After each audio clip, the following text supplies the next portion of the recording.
જે કોઈ આદરથી, ભાવથી, ભક્તિથી શિવ મહાપણ ભગવાનની વંદના કરે છે, એમને વિશ્વના દેવતાઓની પૂજા અર્ચન કરવાનું ફલ પ્રાપ્ત થાય છે. નમસ્કુર્યાદ દૂરતઃ સર્વદેવાર્ચનમ ફલમ ચ. ભુવનના દરેક દેવી દેવતાઓની પૂજા અર્ચન કરવાનું ફલ શિવ મહાપણ ભગવાનને પ્રણામ કરવા માત્રથી પ્રાપ્ત થાય છે. ધન્યા શિવ મહાપણસ્ય કથા પરમ પાવની યસ્ય શ્રવણ માત્રણ પાપીયા નપી મુક્તિ.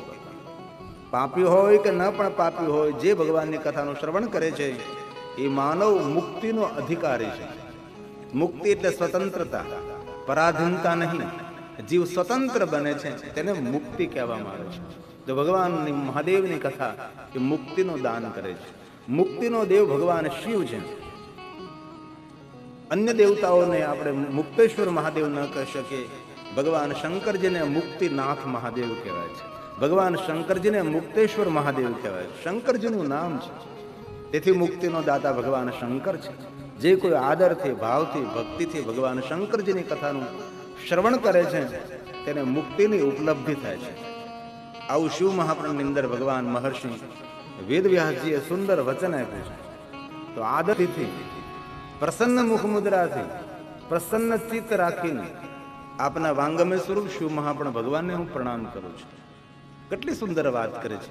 પ્રણામ કરવા ખાતર નહીં ભાઈ, પ્રસન્ન બુદ્ધિથી, પ્રસન્ન ચિત્ત રાખી, આહલાદિત મનને રાખીને આપના વાંગમય સ્વરૂપ શિવ પુરાણને હું પ્રણામ કરું છું, પગે લાગુ છું. પ્રસન્ન બુદ્ધિથી એટલે બુદ્ધિ સર્વદાહ સંસારની જે વેદનાઓ છે તેને બધી છોડી દઉં છું. આપના ચરણોમાં સમર્પિત બનીને મારી પ્રસન્ન બુદ્ધિથી ભગવાન મહાદેવ આપના વાંગમય સ્વરૂપ શિવ મહાપણ ભગવાનને હું પ્રણામ કરું છું. આદિ વ્યાધિ ઉપાધિનો ત્યાગ કરું છું. સાંસારિક જવાબદારીને થોડી વાર ભૂલીને પરમાત્મા આપના ચરણોમાં સમર્પિત બનીને પ્રસન્ન બુદ્ધિથી, પ્રસન્ન ચિત્ત રાખી, પ્રસન્ન મનને રાખી અને આપના વાંગમય સ્વરૂપ શિવ પુરાણ ભગવાનને પગે લાગુ છે. કેવી રીતે પ્રણામ કરવા? તો કે પ્રસન્ન બુદ્ધિથી પ્રણામ કરવા. પ્રસન્ન મન, પ્રસન્ન બુદ્ધિ, પ્રસન્ન ચિત્ત માણસના જીવનમાં મોટી સફળતા આપે છે. સદૈવ પ્રસન્ન રહેવું એ પરમાત્માની શ્રેષ્ઠ ઉપાસના છે. આ દુનિયામાં ભાગ્ય જ કોઈ માણસો એવા હોય છે જે સદૈવ પ્રસન્ન રહેતા હોય. નિરંતર માણસ મૂંઝાયેલો હોય છે, નિરંતર માણસ ચિંતિત હોય છે, ચિંતાથી ઘેરાયેલો હોય છે, કષ્ટ અને સંકટથી ઘેરાયેલો હોય છે, ચિત્ત તેનું મન ડામાડોળ હોય છે. પ્રસન્ન બુદ્ધિવાળા માણસો આ દુનિયામાં જૂજ હોય છે. અને જે માણસોએ મોટી મોટી સિદ્ધિઓ હાંસલ કરી છે, બહુ જ મોટી સફળતાઓ મેળવી છે, દૂર સુધી જે માણસોએ ધજાઓ લહેરાવી છે, એ માણસનું ચિત્ત, મન, બુદ્ધિ હંમેશા પ્રસન્ન રહેતી હોય છે. જે માણસો અંદરથી ગભરાયેલા, મૂંઝાયેલા, ભયભીત થયેલા, ચિંતિત, ખરડાયેલા, મરડાયેલા રહે છે, એ માણસો મોટી સફળતા, જીવનમાં મોટી સિદ્ધિને હાંસલ કરી શકતા નથી. મોટી સફળતાની સિદ્ધિ હાંસલ કરવા માટે માણસે મનથી, ચિત્તથી, બુદ્ધિથી પ્રસન્ન રહેવું પડે તો માણસ મોટી સિદ્ધિને હાંસલ કરી શકે છે. મૂંઝાયેલો, ગભરાયેલો માણસ કોઈ પણ વસ્તુને હાંસલ કરી શકતો નથી. લગભગ 99% લોકો આજે ગભરાયેલા, મૂંઝાયેલા, ભયભીત અને ચિંતાથી ઘેરાયેલા, વીંટળાયેલા અને ગભરાયેલા હોય છે. કારણ કે તેને તે સિદ્ધિ મળતી નથી. તો પ્રસન્ન બુદ્ધિથી ભગવાન આપના વાંગમય સ્વરૂપ શિવ પુરાણને પગે લાગુ છું, હું પ્રણામ કરું છું. 2 વાર પ્રણામ કર્યા. આવો ત્રિપરંપરા, ભારતીય પરંપરા, સનાતની પરંપરા ત્રિપરંપરા છે. ત્રિવસ્તુ વ્યસ્તમ ત્રિશુ ગુણ ભિન્નાશુ તનુષુ. ત્રિવસ્તુ તાપત્રય,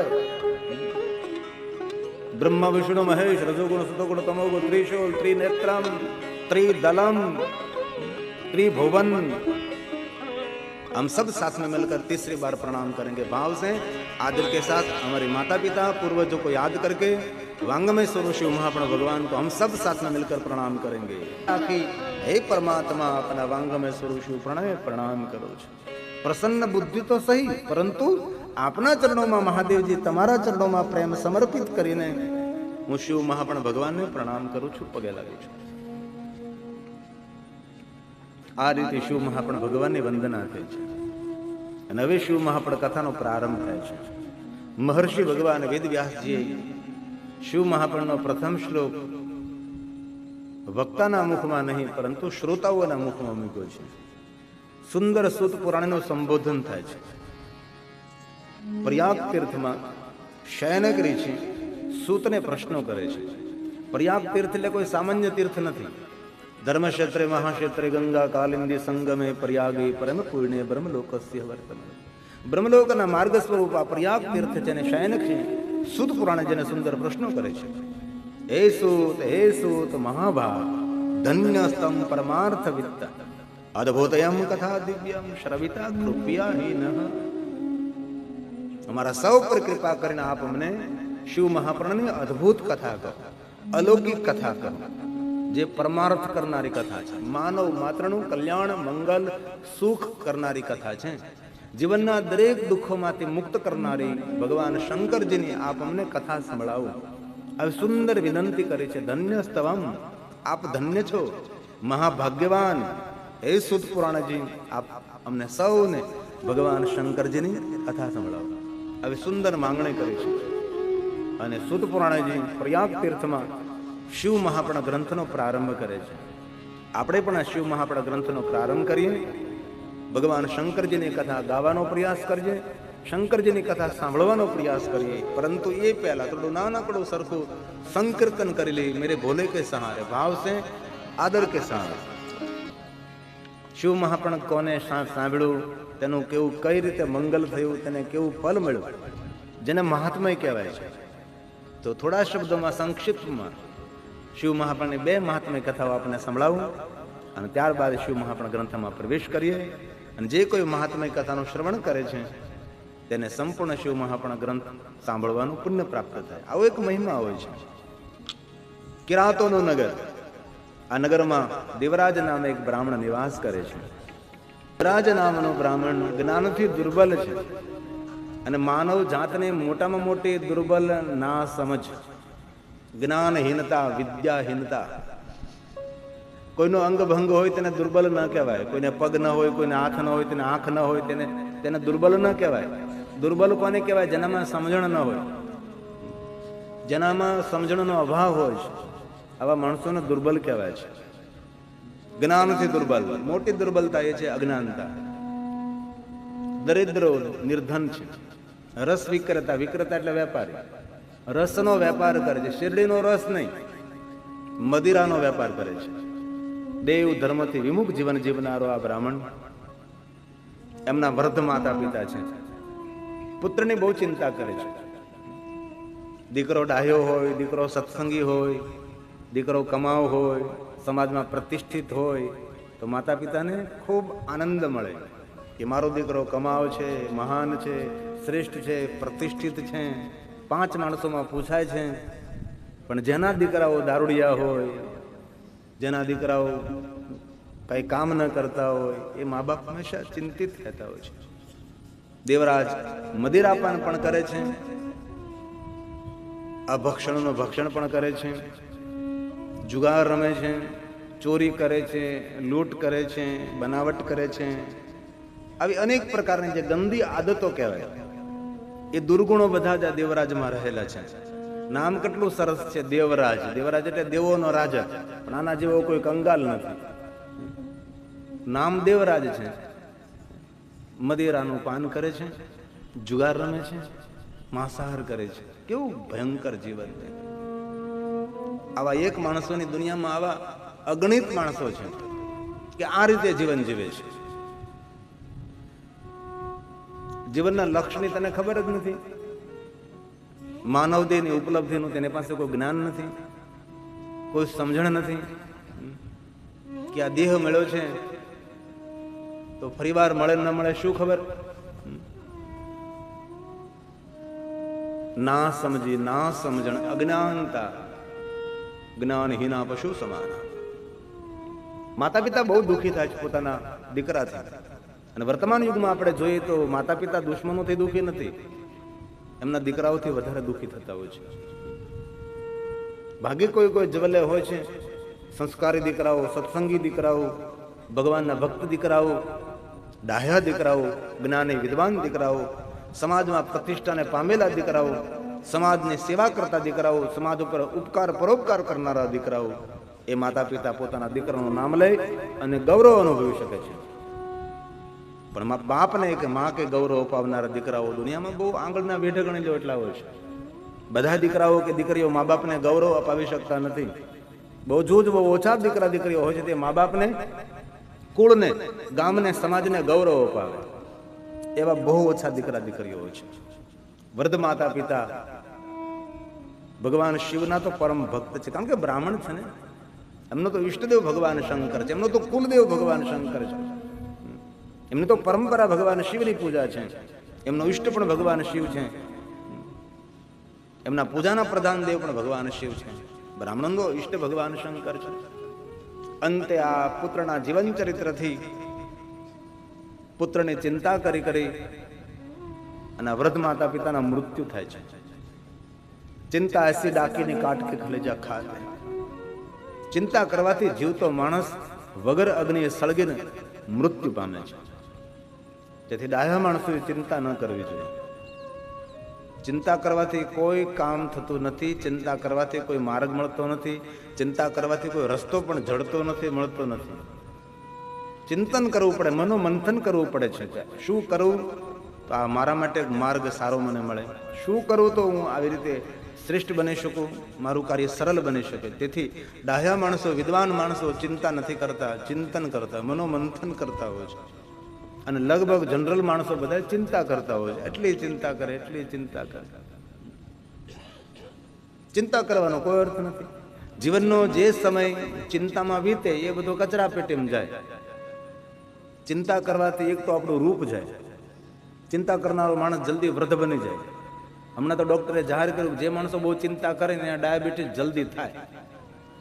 દુનિયાને જેમ કરો એમ કરે, તમે લહેર કરો, ભલામણ મજા કરો, ખોટી કોઈની ચિંતા કરવાની જરૂર નથી. દીકરો હોય કે દીકરી હોય, સૌ પોતાના ભાગ લખાવીને આવતા હોય છે. પડોશી હોય કે સગો હોય કે સંબંધી હોય, પોતાના કર્મો આ ધરતી પર ભોગવતા હોય છે. તમે ચિંતા કરવાથી તમારા દીકરા દીકરાના કર્મોમાં કોઈ ફેરફાર નહીં થાય. તેથી ચિંતા કરવાની કોઈ જરૂર નથી. જે સમય ચિંતામાં વીતે કચરા પેટીમાં જાય, પણ પરમાત્માના ચિંતનમાં જે સમય વીતે એ તો મારા પ્રભુની તિજોરીમાં જમા થઈ જાય. આ જીવા કહેવાય છે. આપણે આ 3 કલાક પ્રભુને અર્પણ કરી રહ્યા છીએ. આપણે કમાયેલું ધન ભગવાનને અર્પણ કરતા હોય છે, આપણું મન ભગવાનને અર્પણ કરતા હોય, એમ જીવનનો સમય પણ પરમાત્માને અર્પણ કરી. આ 3 કલાકની સાધના છે, આપણી ઉપાસના છે, આપણું અનુષ્ઠાન છે, ભગવાનની પૂજા છે, આ ધ્યાન છે, આ તપ છે. યજ્ઞનો પણ યજ્ઞ એ ભગવાનની કથા છે. દુનિયામાં મોટા મોટા યજ્ઞો આપણે ન કરી શકીએ, પણ ભગવાનની કથા સાંભળીએ ને એ યજ્ઞનો પણ યજ્ઞ છે. દુનિયાના દરેક વ્રતો આપણે ન કરી શકીએ, પણ ભગવાનની કથાનું શ્રવણ કરીએ તો દરેક વ્રતો કરવાનું ફળ પ્રાપ્ત થાય. તેથી કથા સાંભળનારને કથા વ્રતી સમજવું. દુનિયાના દરેક વ્રતો કરવાનું ફળ કથા શ્રવણ કરવાથી પ્રાપ્ત થાય છે. જન્માંતરના પાપનો ક્ષય થાય અને પુણ્યનો ઉદય થાય એ ભગવાનની કથા છે. કથા ડાયા માણસો માટે, કથા સજ્જન માણસો માટે, કથા પવિત્ર માણસો માટે, કથા પુણ્યવાન માણસો માટે, કથા પરમાત્માની કૃપા પ્રાપ્ત થયેલા માણસ માટે ભગવાનની કથા છે. કથા એ સમાજને સુધારવાનું સાધન નથી, કથા એ સજ્જનોની સાધના છે. સજ્જને ક્રિય તે કથામાં ડાયા માણસો શું કરવું જોઈએ, ક્યાં સમય કેવો નિર્ણય લેવો જોઈએ. એટલે કથા એ પાપને ધોવાનું સાધન નથી, પણ પુણ્ય કમાવાની સાધના છે. એ છે ભગવાનની કથા, એ છે પ્રભુની કથા. તેથી આપ 3 કલાક વ્યાસપીઠની સામે બેસો છો, એક ઉપાસના છે, એક વ્રત છે, એક સાધના છે. કથા કોણ સાંભળે? ભગવાનનો ભક્ત સાંભળે. કથા કોણ સાંભળે? સજ્જન સાંભળે. કથા કોણ સાંભળે? જ્ઞાની વિદ્વાન હોય, પ્રભુ પ્રત્યે પ્રેમ હોય, એ પ્રભુની કથા સાંભળે છે. તેથી આપ સૌ કથા મંડપમાં બિરાજમાન છો, આપ સૌ ખરેખર વંદનીય છે. અને શિવ મહાપ્રભુમાં તો કહ્યું છે, કોઈ પણ જાતિનો, કોઈ પણ જ્ઞાતિનો, કોઈ પણ વર્ણનો, કોઈ પણ દેશનો, કોઈ પણ વેશનો જે માનવ કથા સાંભળે છે તેને સાક્ષાત રુદ્ર તુલ્ય સમજવું. रुद्रा एव न संशय, इसमें कोई संशय नहीं हो, साक्षात रुद्र तुल्य है. જે કોઈ ભગવાનની કથાનું શ્રવણ કરે છે કોણ છે? તો કે તીર્થ તુલ્ય છે, એ દેવ તુલ્ય છે, એ રુદ્ર તુલ્ય છે, એ પ્રણમ્ય છે, એ વંદનીય છે. ક્યારેય કથા સાંભળવા આપણે ન જઈ શકીએ. જો કથા સાંભળીને આવતો હોય એમનું દર્શન કરી લો ને તો એ કથા સાંભળવાનું ફળ મળી જાય. એટલે પછી એવું નહીં કરતા કાલથી ન જ જવું. હવે આપણે સાંભળીને આવે ને પગે લાગી લેવું એટલે આપણું કામ પૂરું. જો ભાઈ પાછું માણસો તો સરળ પકડે ને, શોર્ટકટ ટૂંકો રસ્તો પકડે. આ કથા સાંભળનારો એક મહિમા છે, તેને બિરદાવવામાં આવે છે. જે કથા સાંભળે છે તેને બિરદાવવામાં આવે છે. એ કથા સાંભળનાર માણસ કેટલો મહાન છે. તેથી આપ સૌ મંડપમાં બિરાજમાન ભાઈઓ બહેનો ખરેખર વંદનીય છે.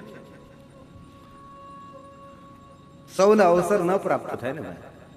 બહુ જોજબો ઓછા માણસોને ભગવાનની કથાનો અવસર પ્રાપ્ત થતો હોય છે. અને બચોભાઈનો પુણ્ય ઉદય થયો હોય, એના માતા પિતાના પુણ્ય ઉદય થયા હોય ત્યારે આવી દિવ્ય ભવ્ય શિવ કથાનું આયોજન થઈ શકે. બાકી તો આપણે જાણીએ છીએ ઘરે ઘરે આંગણે આંગણે દીકરાઓના લગ્ન થાય, દીકરીઓના લગ્ન થાય, કેટલા મોટા બેન્ડ બાજાઓ વગાડે છે, કેટલા મોટા મોટા અવાજો કરે છે, કેટલા ફટાકડાઓ ફોડે છે, કેટલું કરે છે ભાઈ. લગ્ન હોય ત્યાં સુધી આખા ગામને સુવા ન દે, રાતના 2 વાગ્યા સુધી ફટાકડા ફોડતા હોય, અંતરબાજી થતી હોય, કેટલું વાતાવરણ દૂષિત.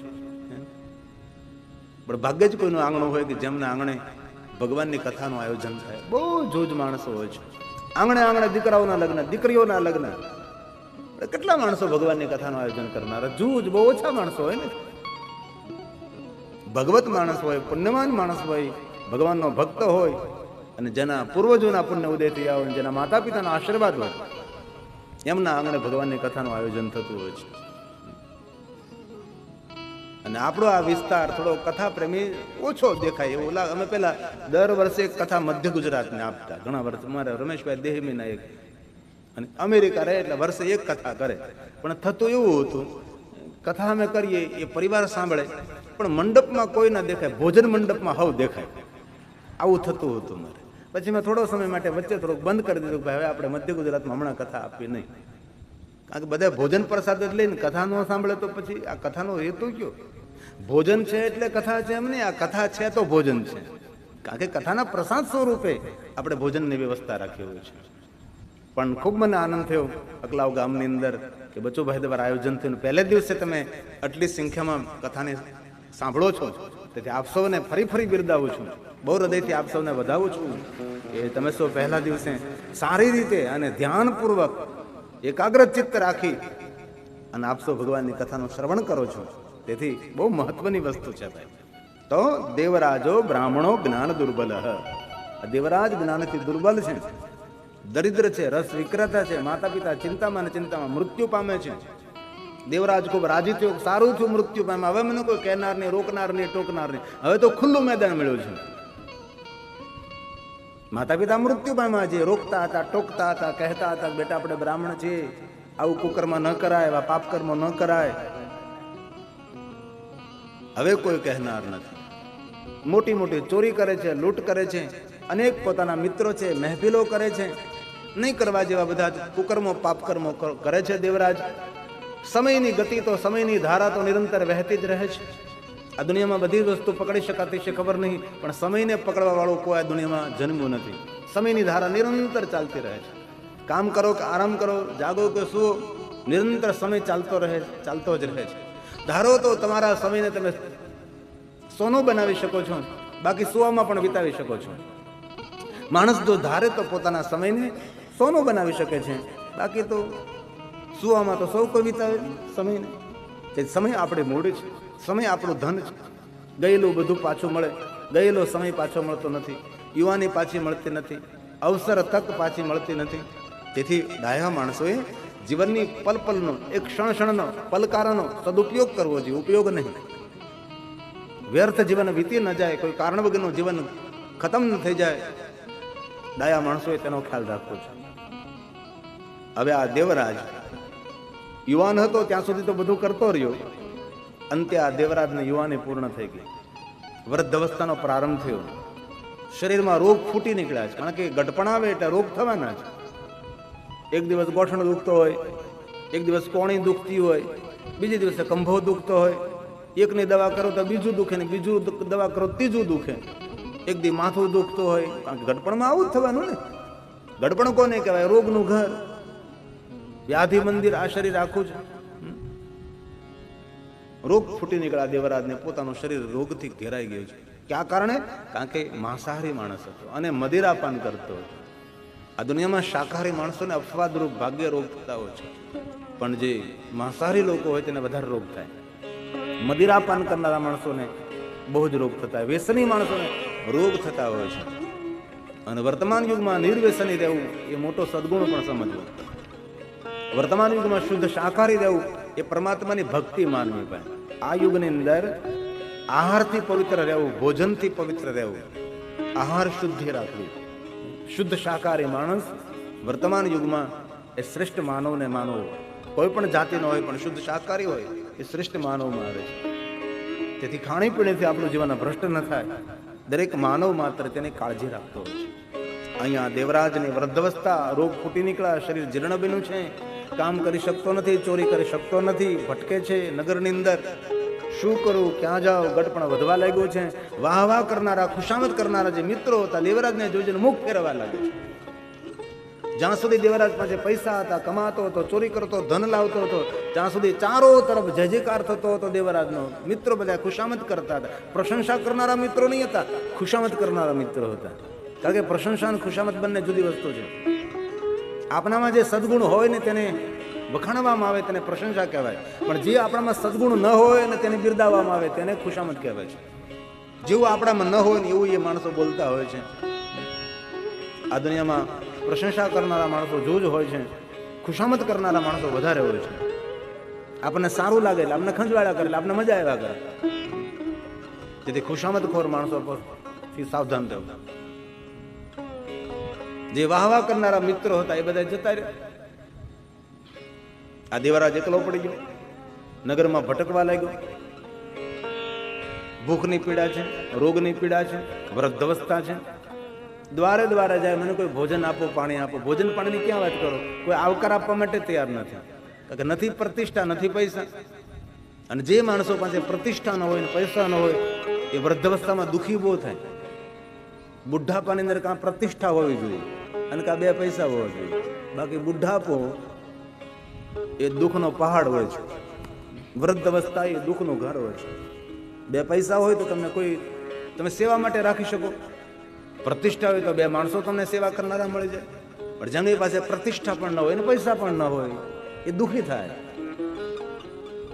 તેથી યુવાની સુવર્ણ કાળ છે, યુવાની એક અવસર છે, યુવાની એક શ્રેષ્ઠ સમય છે. જેના હાથમાંથી યુવાની જતી રહી, સમજો તેના હાથમાંથી બધું જતું રહ્યું. યુવાનીને શણગારવી જોઈએ સદગુણોથી. યુવાની પુરુષાર્થ માટે છે, યુવાની મહેનત માટે છે. યુવાની શા માટે છે? સેવા માટે, પરોપકાર માટે, સદગુણ કેળવણી માટે યુવાની છે. ભક્તિ, સાધના, અનુષ્ઠાન, ઉપાસના એ યુવાનીમાં કરવાનું હોય છે. ગડપણમાં ગોવિંદ ગાશો એ તો મંદ બુદ્ધિના માણસો વાતો કરે છે. ગડપણમાં ગોવિંદ નથી ગવાતા, ગડપણમાં કંઈ યાદ પણ નથી રહેતું, ગડપણમાં સરખી પૂજા પણ નથી થતી, મન પણ સંચલિત થઈ ગયું હોય છે, એક જગ્યાએ સ્થિર થતું નથી. તેથી ગડપણની બહુ રાહ પણ ન જોઈ. અને આ દુનિયામાં કોઈને ખબર નથી ગડપણ આવે કે ન આવે. પલવાર પછી જીવનમાં કઈ ઘટના બને તેની ખબર નથી હોતી. તેથી દરેક માણસે ભક્તિનું ભાથું ભેગું કરી લેવું છે.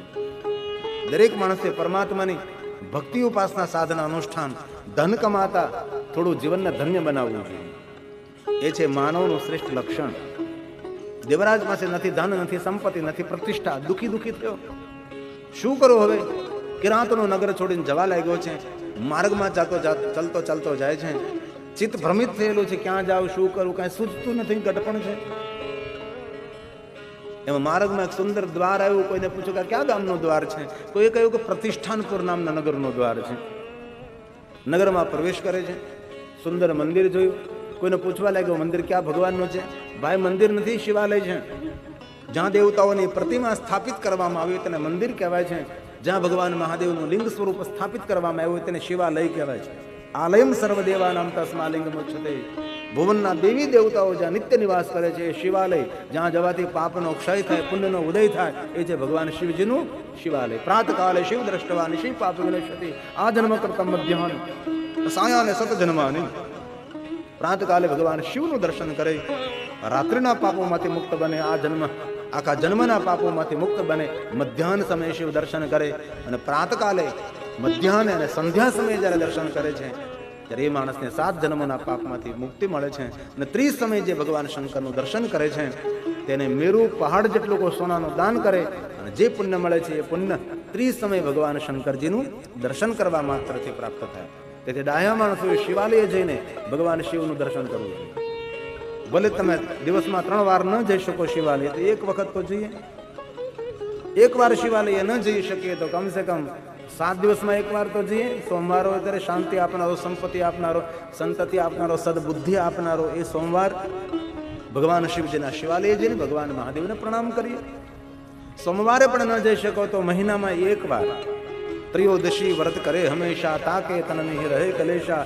ધૂપ દીપ નૈવેદ્ય ચડાવે, શંકર સન્મુખ પાઠ સુનાવે તો જન્મ જન્મ કે પાપ ન ચાવે. મહિનામાં એક જ વાર જાઓ.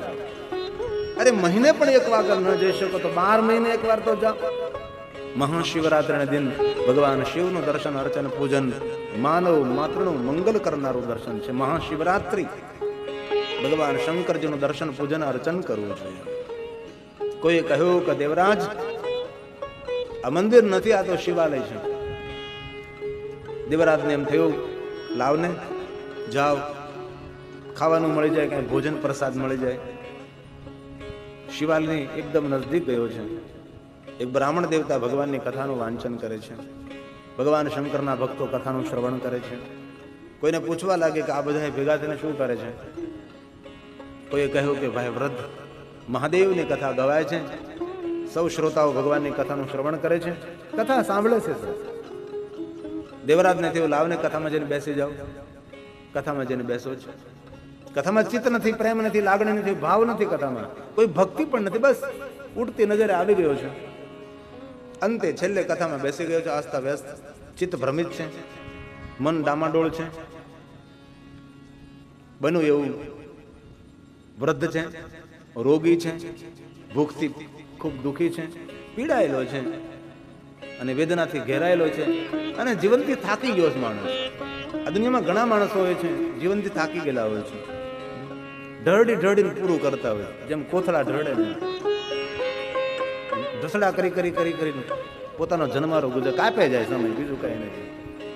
કેમ બોલો, ગાડી પલ્લો કાપે જાય એમ. આ લક્ષ્ય કઈ ન હોય જીવનનું, બસ આમાં જીવે જાય. સૂરજ ઉગે છે ને રોજ આથમે છે, આવા જીવનો હોય છે. જીવનમાં કોઈ લક્ષ્ય, કોઈ સિદ્ધિ હાંસલ કરવી, કોઈ લક્ષ્ય જ ન હોય ને, કારણ કે તેનું જીવન જ એ રીતનું હોય ને. કથામાં ચિત્ત નથી, કથામાં પ્રેમ નથી, ભક્તિ નથી, બસ કથામાં આવી પડ્યો છે, બેઠો છે. અને બન્યું એવું, શ્વાસની ગતિ રૂંધાવા લાગી છે. અંતે શ્વાસ અટકી ગયો છે, કારણ કે વૃદ્ધાવસ્થાથી બુઢાપો હતો અને ભૂખો માણસ હતો, દુઃખથી ત્રાહિમામ થયેલો હતો અને પાપનો ભાર પણ હતો ને. અંતે શરીર શાંત થયું છે. આપણે આપણા શબ્દોમાં મૃત્યુ પામ્યો છે દેવરાજ. એક તો શિવાલય છે અને શિવાલયના પટાંગણમાં ભગવાનની કથાનું વાંચન થાય છે, મહાદેવના ભક્તોનું સાનિધ્ય છે અને આ પાપી દેવરાજનું ત્યાં જ મૃત્યુ થાય છે. આપણા શાસ્ત્રોમાં વર્ણવ્યું છે, શિવાલય કોઈનું મૃત્યુ થાય, તીર્થમાં કોઈનું મૃત્યુ થાય તો એ પાપી માનવ હોય તો પણ એ ભગવાનના લોકનો અધિકારી બની જાય છે. કોઈ તીર્થયાત્રામાં ગયા હોય અને તેનું મૃત્યુ થાય તો તેના પાછળ કોઈ પણ આપણે પિંડદાન કે કર્મકાંડ આ બધું ન કરે, કરવું જ જોઈએ, પણ ન થઈ શકે તો પણ એ જીવાત્મા પરમ લોકને પ્રાપ્ત થાય. આવા આપણા શાસ્ત્રનો એક નિયમ છે. સ્થૂળ દેહની વ્યવસ્થા તો ધરતી પર રહેલા માણસો કરે, પણ આપણા જીવાત્માની વ્યવસ્થા તો જેવા આપણા કર્મો, જેવા આપણા સત્કર્મો, જેવા કુકર્મો તે પ્રમાણે વ્યવસ્થા થતી હોય છે. હવે દેવરાજે તો પોતાના જીવનમાં એક પણ સારું કામ નહીં કર્યું હતું. એમના જીવને લેવા માટે યમદૂતો આવે છે, જીવને પકડે છે અને પ્રથમ તો કહે છે કે દેવરાજ શું કહીએ અમે તો. યમના દૂતો, બ્રાહ્મણ કુળમાં જન્મ મળ્યો તને, કોઈ સત્કર્મ, કોઈ પુણ્યકર્મ ન કર્યું, ભગવાનનું નામ ન લીધું, તે બ્રાહ્મણ કુળમાં જન્મ મળ્યો એ તો તે યાદ ન રાખ્યું, પણ કમસે કમ તમને માનવ અવતાર મળ્યો એટલું તો તારે યાદ રાખવું જોઈએ કે નહીં. માણસ તરીકે જીવવું જોઈએ, માણસ માટે જીવવું જોઈએ અને માણસની સાથે જીવવું જોઈએ. આને માણસાઈ કહેવાય છે. અને તારો જન્મારો આખો જતો રહ્યો, કોઈ નાનકડું સરખું પણ સત્કર્મ ન કર્યું. અમને પણ દુઃખ થાય છે, તને ઢસડતા ઢસડતા મારતા મારતા યમપુરીમાં લઈ જવાનો છે અને યમરાજા જે કઈ કહે એ પ્રમાણે તારે નરકના દુઃખો ભોગવાના છે. યમદૂતો દેવરાજને લઈને જવાની તૈયારી કરે છે, પરંતુ ભગવાન શંકરજીને કૈલાસમાં જાણ થાય છે. શિવજી પોતાના નેત્રો ખોલે છે. શાંતાકારમ શિખર શયનમ નીલકંઠમ સુરેશ, દેવતાઓનો ઈશ્વર છે. પોતાના ગણોને બોલાવે છે, ગણો અહીંયા આવો, કહીએ મહાદેવ. માન સન્માન સાથે દેવરાજના જીવને શિવલોકમાં લઈ આવો. શિવની આજ્ઞા થઈ છે. મહાદેવની આજ્ઞાનું અનુસરણ કરનારા ગણો આકાશ માર્ગે આવે છે. ભાલમાં ભસ્મના ત્રિપુંડ છે, અગ્નિથી ભસ્મ, વાયુરીથી ભસ્મ, કાનમાં કુંડલ છે, કંઠમાં રુદ્રાક્ષની માલાઓ ધારણ કરેલી છે, અંગ પર ભસ્મનો લેપ કરેલો છે, મૃગચર્મ ધારણ કરેલો છે, સુંદર સુંદર જટા છે, હાથમાં ત્રિશુલ અને ડમરું રાખનારા શંકરના ગણો છે. શંકર ભગવાનના ગણો કેવા તો કે શંકરજી જેવા. કહે પ્રીતમ તમે ઓળખો અણસારે હરિના જન તો હરિ જેવા. તો શંકરના ગણો કેવા હોય? શંકર જેવા. મહાદેવ જેવા એમના ગણો છે. હર હર મહાદેવનો નાદ કરતા આકાશ માર્ગે શિવ ગણો આવે છે. દૂતોને લલકારે છે, આ જીવને છોડી દો, અમે શિવલોકમાં લઈ જવાના છીએ.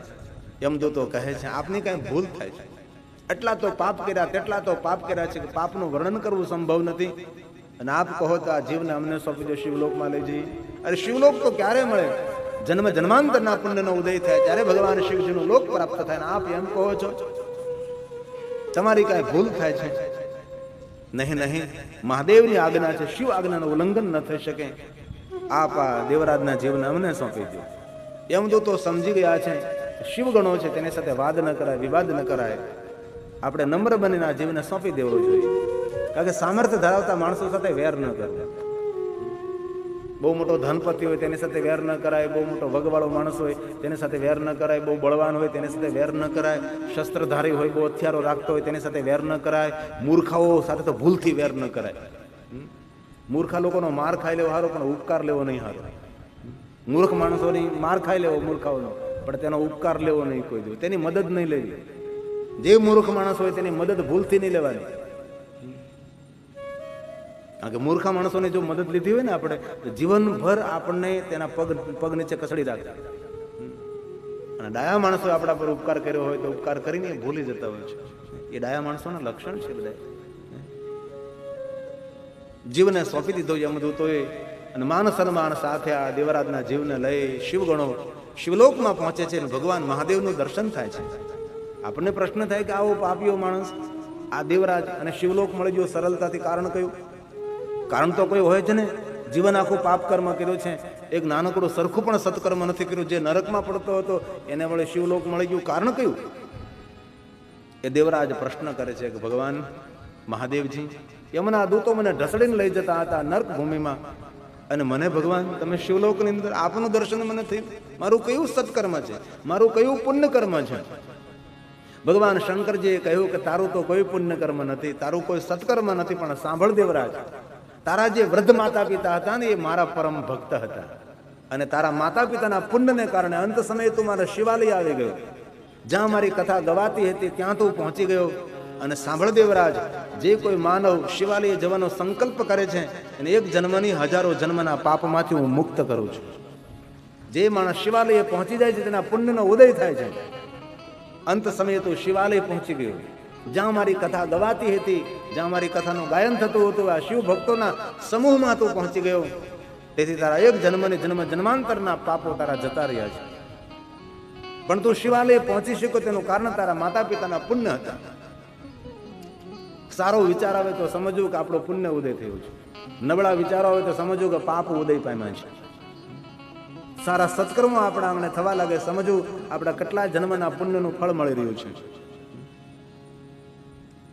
ભગવાન શંકરજી કહે છે દેવરાજ, તારા માતા પિતાના પુણ્યના ફળ સ્વરૂપે અંત સમયે તો શિવાલય પહોંચી ગયો, જ્યાં મારી કથા ગવાતી ત્યાં તો આવી ગયો.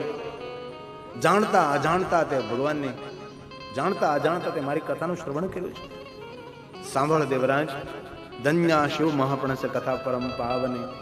કથા સાંભળનારો માણસ ધન્ય બને છે, પાપમાંથી મુક્ત બને છે. સદાશિવ મહાસ્થાનમ પરમ ધામ પરમ પદમ. ભગવાન શંકરજી એમ કહે છે કે જ્યાં મારી કથા ગવાતી હોય, કહેવાતી હોય, એ ભૂમિ એ સામાન્ય ભૂમિ નથી રહેતી, એ સ્થાન નથી રહેતું, એ મહાસ્થાન બની જાય. કેવું મહાસ્થાન? પરમ ધામ પરમ પદમ સદાશિવ મહાસ્થાનમ. જે ભૂમિ ઉપર આપણે શંકર ભગવાનની કથા ગાઈએ છીએ એ ભૂમિને શું કહેવાય? મહાસ્થાન. કેવું મહાસ્થાન? સદાશિવ મહાસ્થાન. કેવું સદાશિવ મહાસ્થાન? તો કે પરમ ધામ ને પરમ પદને અપાવનારું સ્થાન, એને કહેવાય શિવ મહાસ્થાન. આ ભૂમિ પર કોઈ આવે અને પોતાનો પગ મૂકે ને તો આપણે પરમ લોક ને પરમ પદનો અધિકારી બને છે. સાંભળવું એ બીજી વાત, સમજવું એ ત્રીજી વાત, અને સ્વીકારવું એ તો આપણા મનની મરજીની વાત છે. પણ પહેલા આ સુધી પહોંચવું, અહીંયા સુધી જે કથા મંડપ સુધી પહોંચી જાય છે એ પરમધામના અધિકારી છે. અને જે ભૂમિ પર શંકર ભગવાનની કથા ગાવામાં આવે છે એ ભૂમિ પર કોઈ 1000 અશ્વમેધ યજ્ઞ કરે અને જે પુણ્ય એકત્ર થાય, જે ઉર્જા એકત્ર થાય, એ જ ઉર્જા, એ જ પુણ્ય જે ભૂમિ પર કથા ગાવામાં આવે એ ભૂમિ પર એ પુણ્ય પ્રગટ થાય છે. તેથી આટલો ધરતીનો ટુકડો એ હજારો અશ્વમેધ યજ્ઞનું પુણ્ય એકત્ર કરનારો ટુકડો બને છે. 7 દિવસ માટે આટલા ધરતીના ટુકડા ઉપર આપણે ભગવાનની કથા ગાવાનો પ્રયાસ કરશું, સાંભળશું, નામ લઈશું, સ્તોત્રનો પાઠ કરશું, કીર્તન કરશું, ભજન કરશું. આ ભૂમિ બળવાન બને છે. ખબર નથી આ ભૂમિ કોઈનું ખેતર છે કે કોઈનું પ્લોટિંગ છે કે કોઈની વ્યક્તિગત માલિકીની છે કે સરકારી છે, કારણ કે પહેલો દિવસ છે એટલે મને બહુ જાણકારી નથી, પણ ખરેખર આ ટુકડો એટલો એ પુણ્યવાન બની જાય છે. ભગવાન શંકરજી કહે છે, દેવરાજ તું વરદાન માંગ. દેવરાજે કહ્યું, ભગવાન શું માંગો આપની પાસે? હું મારા માતા પિતાના પુણ્યના ફલ સ્વરૂપે અંત સમય હું શિવાલય પહોંચી ગયો. અજાણતા ભગવાન આપની મને કથા સાંભળવાનો અવસર પ્રાપ્ત થયો, મને શિવલોક મળ્યો, મને આપનું દર્શન પ્રાપ્ત થયું છે. માગો તો શું માગો ભગવાન? મને મુક્ત કરો, હવે મને મુક્તિ દાન કરો. ભગવાન શંકરજી આ દેવરાજ નામના જીવાત્માને મુક્ત કરે છે અને મુક્તિનું દાન કરે છે. કેવો માતૃ પિતૃ વધુ હંતા, આવું ભયંકર પાપ કરનારો, મદ્યપ મદિરા પાન કરનારો દેવરાજો દિવ્યસ્તત્ર ગતવા મુક્તો ભવક્ષણા, એક ક્ષણમાં, એક પલમાં મુક્તિને પ્રાપ્ત થયો છે. હવે અજાણતા જો અભાવથી કથા સાંભળતો હોય અને જો તેને મુક્તિની શિવલોકની પ્રાપ્તિ થતી હોય તો આપણે તો ભાવથી, ભક્તિથી, શ્રદ્ધાથી ભગવાનની કથાનું શ્રવણ કરીએ ને. આપ સૌ 3 કલાક બેઠા છો, ભાવથી બેઠા છો, ભક્તિથી બેઠા છો, પ્રભુ ઉપર પ્રેમ રાખીને આપ બેઠા છો. આપ સૌ કથામાં ઉપસ્થિત છો તો કુભાવથી નહીં, ભાવથી આપ સૌની ઉપસ્થિતિ છે. કુભાવથી ને આળસથી ને પ્રમાદથી જો કથાનું શ્રવણ થતું હોય અને જો તેને શિવલોકની પ્રાપ્તિ થતી હોય તો આપણે તો ભગવાનની ભક્તિ ભાવથી, હૃદયથી કરીએ છીએ. આપણું કલ્યાણ કેવી રીતે થાય? સર્વ રીતે કલ્યાણ જ થઈ શકે છે, સર્વ રીતે મંગલ થઈ શકે છે. તો સૂત પુરાણેજી પ્રયાગ તીર્થમાં કહે છે, હે મહાત્માઓ સાંભળો, માતા પિતાનો હૃદય દુભાવનારો, મદિરાપાન કરનારો અંત સમયે જો અજાણતા ભગવાન શિવજીના ધામ લોકની અંદર આવતો હોય અને શિવ કથાનું શ્રવણ કરતો હોય અને પરમ ગતિને પ્રાપ્ત થતો હોય તો હે મહાત્માઓ, આપણે જાતને ભાગ્યવાન સમજીએ કે આપણે સૌ ભાવથી ને ભક્તિથી ભગવાનની કથાનું શ્રવણ કરી રહ્યા છે.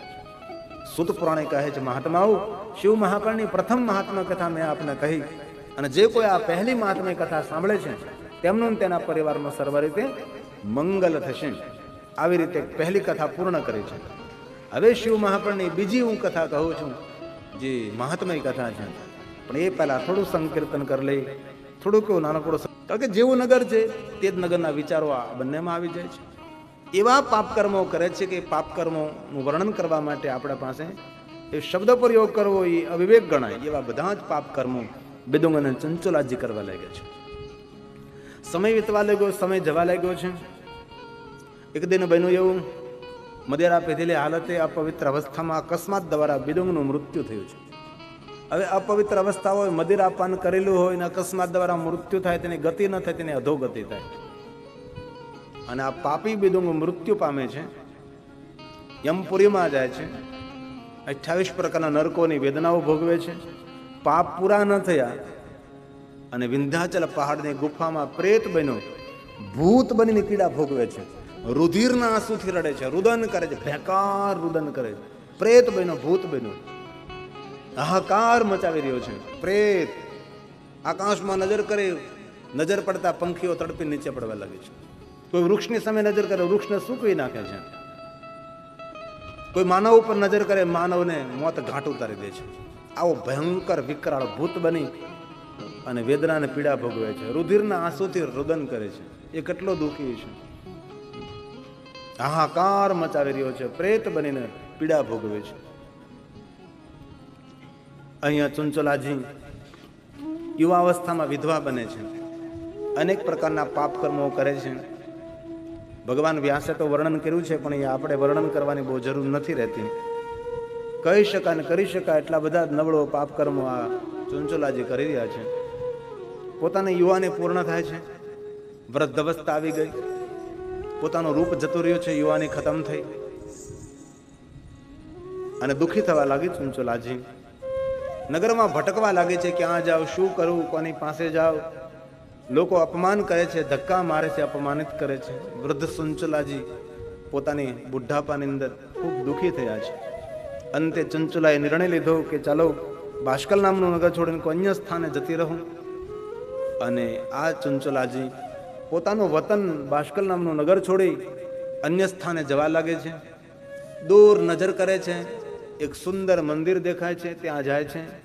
મંદિર નહીં હતું, ભગવાન શિવજીનું શિવાલય હતું. કોઈ બ્રાહ્મણ દેવતા કથાનું વાંચન કરે તે કોઈને પૂછવા લાગે છે કે અહીંયા શું થઈ રહ્યું છે. કોઈએ કહ્યું કે આ દેવયજ્ઞ બ્રાહ્મણ છે, શિવ મહાપણ કથાનું ગાયન કરે છે. મહાદેવના ભક્તો છે, ભગવાન મહાદેવની કથાનું શ્રવણ કરે છે, ભગવાન શિવની કથા સાંભળે છે. ચુંચુલાજીને થયું કે જીવન પર્યંત કથા સાંભળી, ન દેવાલય ગઈ, ન શિવાલય ગઈ, કથા વાર્તામાં ના ગઈ, ને ભજન કર્યું, ના કીર્તન કર્યું. હવે તો બુઢાપો આવ્યો છે, લાવને કથામાં જઈને બેસું. વૃદ્ધ અવસ્થાની અંદર, બુઢાપાની અંદર આ ચંચલાજી ભગવાનની કથામાં પ્રવેશ કરે છે, કથામાં બિરાજમાન થાય છે. અને એ સમયે દેવયજ્ઞ બ્રાહ્મણ પાપ અને પુણ્યનું વર્ણન કરે છે કે માનવ કેવા કેવા પુણ્ય કર્મ તો કેવા સુખ મળે છે, કેવો આનંદ મળે છે, અને માણસ પાપ કર્મો કરે તો કેવા દુઃખ, વ્યાધિ, ઉપાધિઓ, નરકની વેદનાઓ, પીડા, બીમારી, હાડમારી આ બધું ભોગવવું પડે છે. કારણ કે દુનિયા આપણા કર્મથી ચાલતી, આપણા કર્મોથી ચાલતી હોય છે. આપણા જીવનમાં જેવા આપણા કર્મો એવા આપણને ફળ મળતા હોય. બાવળ વાવવાનું કામ કર્યું હોય ને આપણે કેરીની અપેક્ષા રાખીએ, એનાથી મૂર્ખતા મોટી કઈ કહેવાય. કારણ કે આંબાની કેરી ખાવી હોય તો પહેલાં તો આંબા વાવવા પડે તો જ મળી શકે. બાવળ જેટલા રૂપા હોય તો આપણને કાંટા મળે, બહુ વધારે પરડા મળે, ખાઈ પીને મજા કરે. તેથી આખી દુનિયા કર્મોથી ચાલે છે, ઓટોમોડ ઉપર ચાલે છે. આ દુનિયામાં કોઈને કોઈ સુખી ન કરી શકે, કોઈને કોઈ દુઃખી ન કરી શકે. સુખ અને દુઃખ આપણા કર્મનું ફળ હોય છે. માન અપમાન આપણા કર્મનું ફળ હોય છે. યશ અવજશ કર્મનું ફળ હોય છે. કીર્તિ અપકીર્તિ આપણા કર્મનું ફળ હોય છે. તેથી આ દુનિયામાં કર્મનો સંગાથી કોઈ નથી. આપણા કર્મો આપણે જ ઉપાડવાના છે ને આપણે જ ભોગવવાના છે. બાકી તમારી મિલકતમાં ભાગ માગશે સૌ, બેંક બેલેન્સમાં ભાગ માગશે, જમીન જાગીરમાં, ખોરડામાં, ખાનદાનીમાં કોઈ ભાગ નહીં માગે. તેથી સારા કર્મો, સત્કર્મો, પુણ્ય, સુખ અને દુઃખનું વર્ણન કર્યું, સ્વર્ગ અને નર્કનું વર્ણન કર્યું, પાપ અને પુણ્યનું વર્ણન કર્યું છે. કથા સાંભળતા સાંભળતા ચંચલાજી જાગૃત થયા કરે. આને પાપ કહેવાય, અને પુણ્ય કહેવાય, અને સ્વર્ગ કહેવાય, અને નર્ક કહેવાય. દેવયજ્ઞ બ્રાહ્મણે કથાને વિરામ આપ્યો છે. કથાને પૂર્ણ કરી બ્રાહ્મણ દેવતા જઈ રહ્યા હતા. એમાં માર્ગમાં ચંચલાજી ઉભા રહ્યા છે. હાથ જોડીને પ્રણામ કરીને કહે છે કે બ્રાહ્મણ દેવતા, તમે જે કથામાં પાપ અને પુણ્યનું વર્ણન કર્યું, સ્વર્ગ નરકનું વર્ણન કર્યું, સુખ દુઃખનું વર્ણન કર્યું, આજે મને ખબર પડે કે આને પાપ કર્મો કહેવાય ને પુણ્ય કર્મો કહેવાય. કારણ કે સત્સંગ એ માણસના કર્મોની ઓળખાણ કરાવે છે. કથા એ આપણી પોતાની ઓળખાણ કરાવે છે. ભગવાનની ઓળખાણ થાય ન થાય, પણ આપણે જાતની ઓળખાણ થઈ તો ભગવાન આપણાથી દૂર પણ નથી ને. પણ આપણે દુનિયાને ઓળખવાનો પ્રયાસ કરીએ છીએ, આપણે ભગવાનને ઓળખવાનો પ્રયાસ કરીએ છીએ, પણ આપણી જાતને આપણે ખંખોળવાનો, ઢંઢોળવાનો, ઓળખવાનો પ્રયાસ કરતા નથી. ચંચલાજી કહે છે બ્રાહ્મણ દેવતા, તમે જે કથામાં પાપનું વર્ણન કર્યું એવા પાપો તો મારા માટે સામાન્ય પાપો છે. આપ જે તમારી મર્યાદા છોડી ન શક્યા અને જે પાપોનું વર્ણન તમે કરી ન શક્યા એવા પાપો મારા જીવનમાં મેં કર્યા છે. પોતાના પાપને પુકારવા લાગી છે, જોર જોરથી બોલવા લાગી છે. આ પાપ કર્યા છે, તે પાપ કર્યા છે. પોતાના પાપનો સ્વીકાર કર્યો છે, પાપનો પુકાર કર્યો છે. આ પસ્તાવ ઉપર ઝરણો સ્વર્ગમાંથી ઉતરે છે. પાપનો પશ્ચાતાપ, પાપનો પુકાર એ પાપમાંથી મુક્તિ પણ હોઈ શકે છે. બ્રાહ્મણ દેવતા સાંભળે છે અને કહે છે, ચંચલાજી, આપ ભગવાનની કથામાં પધાર્યા છો અને કથા સાંભળીને તમે જાગૃત થયા છો, તેથી ધન્ય છો આપ. માનવો પાપ કરે છે, એમના પોતાના પાપને સ્વીકારતા નથી. માનવ ભૂલ કરે છે, પોતાના ભૂલને સ્વીકારતા નથી. એ જ મોટી નબળાઈ અને નાદાની કહેવાય છે. ચંચલાજી, તમે તમારા પાપનો સ્વીકાર કર્યો, તમે તમારા પાપનો પુકાર કર્યો છે. આપ ધન્ય છો. કથાએ તમારી જાતની તમને ઓળખાણ કરાવી છે. ચંચલાજી, આપ ધન્ય છો. હાથ જોડીને ચંચલાજી કહે છે, હે બ્રાહ્મણ દેવતા, આપ મને કહો, બાકી રહેલું જીવન હું કઈ રીતે જીવવું? હવે મારે કયો નિર્ણય લેવો જોઈએ, શું કરવું જોઈએ? પહેલા જે પાપ થયા, ભૂલો થઈ તે થઈ, પણ આજથી મારે જીવન કઈ રીતે જીવવું અને મારે શું કરવું જોઈએ ને શું ન કરવું જોઈએ, આપ મને માર્ગદર્શન કરો. દેવયજ્ઞ બ્રાહ્મણ માર્ગમાં જતા જતા આ ચંચલાજીને સુંદર ભગવાનનો માર્ગ દેખાડે છે. કેટલી સુંદર વાત કરી છે. આને બ્રાહ્મણ કહેવાય, સાધુ કહેવાય, સંત કહેવાય છે. માર્ગમાં જતા જતા સહજતા પૂર્વક કોઈને પ્રભુનો માર્ગ દેખાડી દે, અને સાધુ, એ બ્રાહ્મણ, એ સંત, એ વિદ્વાન, એ જ્ઞાની. બહેનજી સાંભળો, અધિક અને વધારે તો તમને શું કહી શકું, પણ થોડીક વાતો મારી યાદ રાખજો. બહેનજી, જીવનમાં જે પાપ કર્મો થયા તે ગયા, ભૂલો થઈ તે ગઈ, પણ આજેથી આપનું જીવન પરિવર્તન કરો. થોડીક વાતો મારી યાદ રાખો.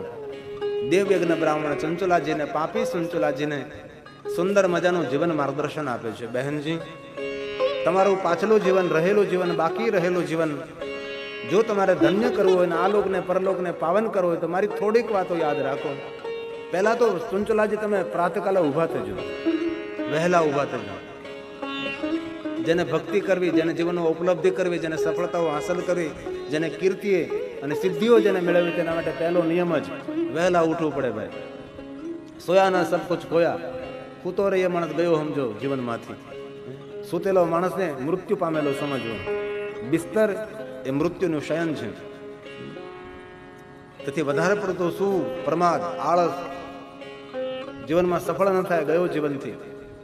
બહેનજી, આ પહેલા તો વહેલા ઉઠો પ્રાતકાલે, અને વહેલા ઉઠવું એ માણસનો શ્રેષ્ઠ સદગુણ પણ સમજવો. ઓછામાં મોડું 4 વાગે ઉઠી જવું જોઈએ. કેમ? 4 વાગે ન જાગી શકો તો ભાઈ ચાલો 4:30, 5, 5:30, 6 વાગે તો જાગી જાય. ચાલો ભાઈ 6:30 જાગો, 7 વાગે જાગો, 7:30 વાગે જાગો, 8 વાગે તો જાગો. કમસે કમ 8 વાગે તો બિસ્તર છોડવો જોઈએ કે નહીં? વહેલા ઉઠો. ને એક વાતને ખૂબ યાદ રાખવા જેવી વાત, જે માણસ સવારમાં વહેલો ઉઠી અને હે નાય ધોઈ પવિત્ર થઈ, અને જે માનવ વહેલા ઉઠી અને સૂર્ય ધીરે ધીરે ઉગતો હોય અને જે સૂર્યનારાયણનું સ્વાગત કરવા ઉભો રહે છે ને, તેનું સ્વાગત આખી દુનિયા કરે. પણ પહેલા તો સૂર્યનારાયણનું સ્વાગત આપણે કરવું પડે છે. વહેલા ઉઠીને જલનો લોટો લઈને ઉભો હોય, ઓમ ભાસ્કરાય વિદ્મહે દિવાકરાય ધીમહિ તન્નો સૂર્ય પ્રચોદયાત. સૂર્યનારાયણને જલ અર્પણ કરે, સૂર્યનારાયણને પ્રણામ કરે, એમની વંદના કરે. સૂર્ય જેવું તેજ, જ્ઞાન, વિદ્યા પ્રાપ્ત, તેજસ્વીતા પ્રાપ્ત થાય અને ધીમે ધીમે એનો ઉદય થાય, જે માણસ વહેલો ઉભો થાય. પણ કુંભકર્ણની જાત, બસ સૂતા રહેવું. તેથી વહેલા ઉઠવું માણસ, ભલે કાંઈ કામ ન હોય તો પણ વહેલા જાગી જવું. ઘણા લોકો કાંઈ કામ નહીં, વહેલું હું ઉઠું તો હું તો મરી જાય, બીજું હું કામ વગર વહેલા હું ઉઠું. આ સાધુ પુરુષો, મહાપુરુષો શું કે કામ હોય? કેટલા વહેલા ઉભા થઈ જાય, સ્નાન કરી લે, સ્નાન કરીને ભસ્મના ત્રિપુંડ કરે અને પછી શાંતિથી બેઠા બેઠા પંચાક્ષર મંત્રની માળા કરતા હોય છે. કાં કોઈ સ્તોત્રનો પાઠ કરતા હોય, પ્રભુનું ધ્યાન કરતા હોય, પ્રણામ કરતા હોય, કપાલ ભરતી ભ્રસ્તી કરતા હોય, વ્યાયામ કરતા હોય. અને આપણે કાંઈ નહીં, બિસ્તર ઉપર ઊભો થયો નથી કે મુખમાં તમાકુ નાખી નથી.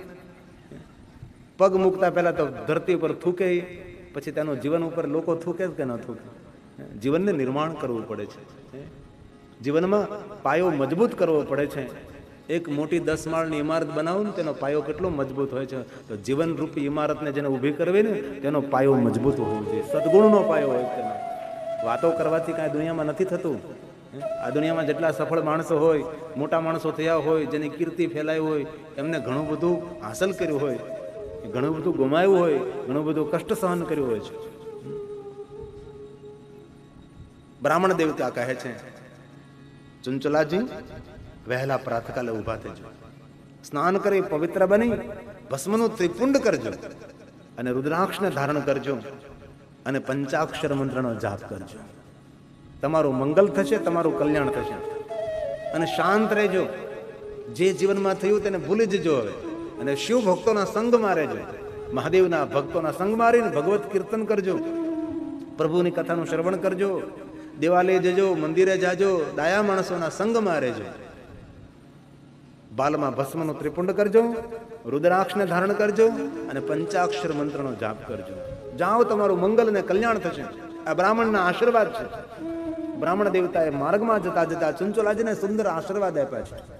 અને એ ચંચુલાજી મહાદેવની પરમ ભક્ત બને છે. વહેલી પ્રાતકાલે ઉઠે જાગે છે અને સ્નાન કરી પવિત્ર બની બાલમાં ભસ્મનું ત્રિપુંડ કરે છે, રુદ્રાક્ષને ધારણ કરે છે, પંચાક્ષર મંત્ર ઓમ નમઃ શિવાય મંત્રનો જાપ કરવા લાગે છે. શિવ ભક્તોના સંગમાં રહેવા લાગે છે. ભક્તોના સંગની અંદર કીર્તન કરવા લાગી છે, ભજન કરવા લાગી છે. પહેલા જે કંઈ ભૂલો થઈ તેને ભૂલી ગઈ છે અને પ્રભુના ભજનમાં પોતાના જીવનને ધન્ય બનાવ્યું છે અને શિવની પરમ ભક્ત બની છે. એક ભગવાન મહાદેવની કથા સાંભળવા માત્રથી જીવનનું પરિવર્તન કર્યું છે. હલ્યામાંથી અહલ્યા બની ગઈ ભગવાનનો સ્પર્શ થતા જ. એ રીતે કથા સ્પર્શ થતા દુર્ગુણ ચંચલાજી ગુણવાન બને છે અને ભગવાન મહાદેવના પરમ ભક્ત બને છે. બાકી રહેલું જીવન ભક્તિમાં વિતાવે છે, એક એક પલનો સદુપયોગ કરે છે અને ખૂબ જીવનમાં પસ્તાવો પણ કરે છે. કેટલું આખું મારું જતું રહ્યું, મેં ભજન ન કર્યું, મેં ભક્તિ ન કરી, ને ભગવાનના દેવાલય શિવાલય ન ગઈ, શરીર સુખને માણતી રહી, ભોગ વિલાસમાં રચી પચી રહીને અનેક પ્રકારના પાપ કર્મ કુકર્મ મેં કર્યા અને જીવન મારું પૂરું કરી દીધું અને હવે મને ભગવાનની ભક્તિ મળી છે. દિન રાત એક કરી ભગવાન શિવને બહુ જ યાદ કરે છે, શિવની પરમ ભક્ત બની છે. મહાદેવની ભક્તિ કરવા લાગી, શંકરજીને યાદ કરવા લાગી છે, પોતાની ભૂલોનો પસ્તાવો કરે છે, શિવનું ભજન કરે, મહાદેવના ભક્તોને સંગ રહે છે અને શિવાલયમાં સમય વિતાવે છે અને મહાદેવના ભક્તોની સેવા કરે છે. આવું સુંદર દિવ્ય જીવન નિર્માણ કર્યું ચંચલાજીએ. કથા સાંભળતા જીવનનું પરિવર્તન કર્યું ચંચલાજીએ. ભલે આપણે 7 દિવસની કથાની બધી વાતો ન યાદ રાખી શકીએ, પણ થોડી ઘણી કથાની વાતો યાદ રાખી જીવનને પરિવર્તન કરીએ. આપણે જીવનને બદલીએ. આપણે જે આપણે આદતો હોય, ખોટી આદતો હોય, એ આદતોને છોડી અને આપણે સદગુણને કેળવીએ તો એ કથાનો સાર છે. ચંચલાજી ભગવાન શંકરના પરમ ભક્ત બને છે, દિન રાત શિવની ભક્તિ કરે છે. અંતે ચંચલાજીને જ્ઞાન થયું છે કે મારો અંત સમય હવે તો છેલ્લી ઘડી, છેલ્લી અવસ્થા છે, હવે મારું મૃત્યુ નિકટ છે. ચંચલાજીને મૃત્યુનું જ્ઞાન થયું છે અને જે કોઈ ભગવાન શંકરજીની ભક્તિ કરે છે તેને મૃત્યુનું જ્ઞાન થાય છે અને મૃત્યુનો ભય તેનો જતો રહે છે. અને માનવ જાત માટે મોટામાં મોટો ભય હનો મૃત્યુનો ભય. આ દુનિયામાં કોઈ પણ માણસને પૂછો કે ભય ભાઈ, તો કે મૃત્યુનો ભય, મરવાનો ભય દરેકને લાગે છે. કોઈ પણ માણસ હોય તેને મૃત્યુનો ભય લાગે છે. મૃત્યુનો ભય કોણ દૂર કરી શકે? મહાદેવજી કરી શકે છે. ભય મુક્ત કરનારા દેવ શંકરજી છે. દેવ અભય વરદાન, અભય વરદાન આપનારા ભગવાન શંકર, ભગવાન શિવ છે. તેથી શિવનું જે ભજન કરે છે તેને દુનિયામાં તો કોઈનો ભય નથી રહેતો, પરંતુ તેમને મૃત્યુનો કોઈ ભય રહેતો નથી જે શંકર ભગવાનની ભક્તિ કરે છે. મહાદેવની જે ઉપાસના કરે છે એ દરેક ભયમાંથી મુક્ત પામે છે. આ શંકરની ભક્તિનો એક મહિમા છે. ચંચલાજીને મૃત્યુનું જ્ઞાન થયું છે. સુંદર દીપને પ્રજ્વલિત કરે છે. આસન લગાવીને ચંચલાજી બેસી જાય છે. પંચાક્ષર મંત્રનો જાપ કરવા લાગે છે. ભારમાં ભસ્મનો ત્રિપુંડ છે, કંઠમાં રુદ્રાક્ષ છે અને ઓમ નમઃ શિવાય મંત્રનો જાપ કરે છે. વૃદ્ધ અવસ્થાથી બુદ્ધાપીથી છેલ્લી અવસ્થાથી છેલ્લો શ્વાસ ભગવાન શિવને યાદ કરતા, મહાદેવને યાદ કરતા કરતા ચંચલાજીનું શરીર શાંત થાય છે. મહાદેવના ભક્તોના મૃત્યુ ન થાય, તેમના શરીર શાંત થાય. પીડા રહિત, વેદના વગરનું મૃત્યુ એ મહાદેવના ભક્તોનું મૃત્યુ હોય છે. ચંચલાજીનું શરીર શાંત થયું, મૃત્યુ થયું. ભગવાન મહાદેવના ગણો આવે છે. ચંચલાજીને માન સન્માન સાથે શિવલોકમાં લઈ જાય છે. ભગવાન શિવનું દર્શન થાય છે. મહાદેવની વંદના કરે, શંકરજીનું દર્શન કરે છે. ભગવાન મહાદેવજી કહે, ચંચલાજી આપ વરદાન માંગો. ચંચલાજી કહે છે, ભગવાન પૂરું જીવન પાપ કર્મો કુકર્મો કર્યા વીતી ગયું. એ તો પ્રભુ આપની કથા શ્રવણ કરી જીવન પરિવર્તન પામ્યું અને મહાદેવ તમારી ભક્તિ મળી. બાકીનું રહેલું જીવન મહાદેવજી આપની ભક્તિમાં વિતાવ્યું અને આજે આ ભક્તિનું પુણ્યફલ મહાદેવ મને આપનું દર્શન થઈ રહ્યું છે. મને શિવલોક, આપનું લોક મને ઉપલબ્ધ થયું, મને પ્રાપ્ત થયું છે. શું માગું મહાદેવજી? શંકર ભગવાન કહે, ચંચલાજી આપના મનમાં જે માગવાની ઈચ્છા હોય વરદાન માગી શકો છો. ચંચલાજીએ કહ્યું, ભગવાન મહાદેવ આપ મારી ભક્તિથી પ્રસન્ન હો, હું આપને ગણ બની શિવલોકમાં નિવાસ કરું, આપનું રોજ દર્શન કરું, આપની રોજ સેવા કરું, મને આપને ગણ તરીકે સ્વીકાર કરવા. શંકર ભગવાન કહે છે, હે ચંચલાજી તમારા પુણ્યનો મહિમા કોણ ગાઈ શકે? તમારી ભક્તિનો મહિમા કોણ ગાઈ શકે? આપ મારા ગણ બનવાને યોગ્ય છો, તેના કરતા વધારે તો આપ પાર્વતીના સખી બનવાને યોગ્ય છો. એ સમયે પાર્વતીજી પધારે છે. શંકર ભગવાન પાર્વતીને આજ્ઞા કરે છે અને પાર્વતી આ ચંચલાજીને પોતાના સખી તરીકે સ્વીકારે છે અને એ ચંચલાજી મા પાર્વતીના સખી બને છે, બહેનપણી બને છે. દિવ્ય રૂપની પ્રાપ્તિ થાય છે, દિવ્ય સુખોની પ્રાપ્તિ થાય. હવે શંકર ભગવાનના પત્ની પાર્વતી, અરે પાર્વતીના સખી બને પછી તો કઈ વસ્તુની કમી રહે છે? સુંદર રૂપ મળ્યું છે, સુંદર ગુણ મળ્યા છે, દિવ્યતા પ્રાપ્ત થાય છે અને જગતના દરેક સુખનો અનુભવ કર્યો છે. એક શ્લોકમાં ભગવાન વ્યાસ બોલે છે, શિવ મહાપુરાણ કહે છે, પાર્વત્યા સાકૃતા પ્રીત્યા સ્વસખી દિવ્ય રૂપિણી દિવ્ય સંખ્યાન તત્ર ચંચલા વિદુંગ પ્રિયા. કોણ ચંચલા? ઓળખાણ આપી છે. તત્ર ચંચલા વિદુંગ પ્રિયા. જે વિદુંગ પ્રેત બનીને રુધિરના આંસુથી રડે છે, આ તેમની પત્ની છે. વિદુંગ પ્રિયા છે. વિદુંગને યાદ અપાવે છે. ચંચલા કોણ? તો કે વિદુંગની પત્ની ચંચલા છે. દિવ્ય સુખો ભોગવે છે, શિવલોકમાં રહે છે, પાર્વતીના સખી બનીને રહે છે.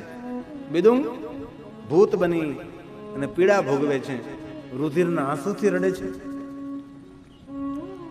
ચંચલા જે મા પાર્વતીની સાથે રહે છે, મા ભવાનીનું દર્શન કરે છે, ભગવાન શિવનું દર્શન પ્રાપ્ત થાય છે, રોજ નૂતન નૂતન નવા નવા આનંદો પ્રાપ્ત થાય છે, જીવનને ધન્ય બનાવવા લાગી છે. સમય ધીરે ધીરે વીતવા લાગ્યો છે. ચંચલાજીને એમ થયું, કરે હું તો શિવલોકના સુખ ભોગવું છું, પણ મારો પતિ વિદુંગ, એ વિદુંગની ગતિ કઈ થઈ? માં પાર્વતીને પૂછ્યું છે કે માં, હું માનવ હતી ત્યારે મારા પતિનું નામ વિદુંગ, તો મારા પતિએ તો બહુ જ પાપ કર્મો કર્યા, એની ગતિ કઈ થઈ? માં મને કહે ને તું. માં પાર્વતી કહે, સાંભળ ચંચલા, તારો પતિ વિદુંગ બહુ જ પાપ કર્મોના પરિણામ સ્વરૂપે નરકના દુઃખો ભોગવ્યા, અસહ્ય યાતના ભોગવી, વેદનાના પીડા ભોગવી. એમના પાપ પૂરા ન થયા ને, તેથી વિંધ્યાચલ પહાડની ગુફામાં પ્રેત બની, ભૂત બનીને પીડા ભોગવે છે, રુધિરના આંસુથી રડે છે, બહુ દુઃખી છે. ચંચલાજી કહે, જ્યારે મા પાર્વતી, હું અહીંયા શિવલોકમાં સુખ ભોગવું, મારો પતિ વિદુંગ પીડા ભોગવે, રુધિરના આંસુથી રડે, દુઃખ ભોગવે છે. માં એવું કોઈ થઈ શકે ખરું કે મારા પતિ વિદુંગનું મંગલ અને કલ્યાણ થાય, તેમને પણ શિવલોક મળે? નારી જાતમાં ઉદારતા, નારી જાતમાં દયા છે. ચંચલાજી પાર્વતીને કહે છે, માં મને કઈ ઉપાય દેખાડ, મારા પતિ વિદુંગ માટે હું શું કરી શકું? માં પાર્વતી કહે, સાંભળ ચંચલા, તારો પતિ વિદુંગ જો શંકર ભગવાનની કથાનું શ્રવણ કરે અને જો તેની મતિ સુધરે તો, અને તેમની પ્રીતિ જો શંકરજીના ચરણોમાં થાય તો જરૂર તારા પતિ વિદુંગનો ઉદ્ધાર થઈ જાય. પણ કથા સાંભળીને પ્રભુમાં પ્રીતિ થાય તો, શ્રવણ પ્રીતિ એ લાલસા, ભગવાનની કથા સાંભળવામાં પ્રીતિ જાગે, પ્રભુમાં પ્રીતિ થાય તો એ જીવાત્માને સદગતિ થાય. ત્યારે ચંચલાજી કહે છે, મા પાર્વતી, મારો પતિ માનવ હતો ત્યારે કથાનું શ્રવણ નથી કરી શક્યો, હવે તો ભૂત બન્યો, હવે તો પ્રેત બન્યો, હવે તેને કથા કોણ સંભળાવે? કથા કોણ સાંભળે? માનવ. પ્રેત કથા કઈ રીતે સાંભળી શકે? પશુઓ કથા કેવી રીતે સાંભળી શકે? પંખીઓ કથા કેવી રીતે સાંભળી શકે? જીવજંતુ કેવી રીતે સાંભળી શકે? એક માનવ પર આશીર્વાદ છે ભગવાનના કે માનવ જાત સત્સંગ કરી શકે છે, માનવ જાત ભગવાનનું ભજન કરી શકે, પરોપકાર કરી શકે, સત્કાર્યો સત્કર્મો કરી શકે છે. એક માનવ ભગવાનને જાણવા માટેનો પ્રયાસ કરે, પોતાની જાતને જાણવા માટેનો પ્રયાસ કરે, કથા કરે, સત્સંગ કરે, પૂજા અર્ચન દર્શન કરે. એક માનવ પર પરમાત્માના એવા આશીર્વાદ છે કે માનવ સુખ દુઃખ, માન અપમાન, જ્ઞાન વિદ્યા અજ્ઞાનતા, આ બધું માનવ જાણી શકે છે. આ માનવ જાત ઉપર પરમાત્માની બહુ અસીમ કૃપા રહી. માં પાર્વતી, મારા પતિનું મંગલ કઈ રીતે થાય આપ મને કહો. માં પાર્વતી કહે, સાંભળ ચંચલા, તારી સેવાથી બહુ પ્રસન્ન છું. તુંબુરુ નામના ગાંધર્વ રાજને બોલાવું છું, એમને કહું કે વિંધ્યાચલ પહાડમાં જાય અને ત્યાં જઈ અને ભગવાન મહાદેવની કથાનું ગાયન કરે, અને પેલો પ્રેત જો કથા સાંભળી જાય તો એ પ્રેત યોનિમાંથી મુક્ત બની અને શિવલોકને પ્રાપ્ત થાય. અને કથામાં એવું નથી કે માણસો બેઠા એટલા જ કથા સાંભળતા હોય, પ્રકૃતિ પણ કથા સાંભળતી હોય ને. અમુક જીવો એવા હોય જેને આંખ દ્વારા જોઈ ન શકીએ, કે જેને ભૂતનું શરીર મળ્યું છે તેની પાસે જલ તત્વ અને પૃથ્વી તત્વ ન હોય, અગ્નિ તત્વ હોય, વાયુ તત્વ હોય, આકાશ તત્વ હોય તેની પાસે, પણ જેને ભૂતિઓ નહીં મળી તેની પાસે આ જલ અને આ પૃથ્વી તત્વ ન હોય, તેથી તેને જોઈ ન શકીએ આપણે. ઘણા કહે ને કે ભૂત જેવું કાંઈ છે નહીં, પણ એ એક અણસાર છે ભૂત. કારણ કે ઋષિમુનિઓનું સંશોધન છે આ ભૂત એટલે. કોઈને કોઈ વસ્તુ તો અદ્રશ્ય હોઈ શકે ને.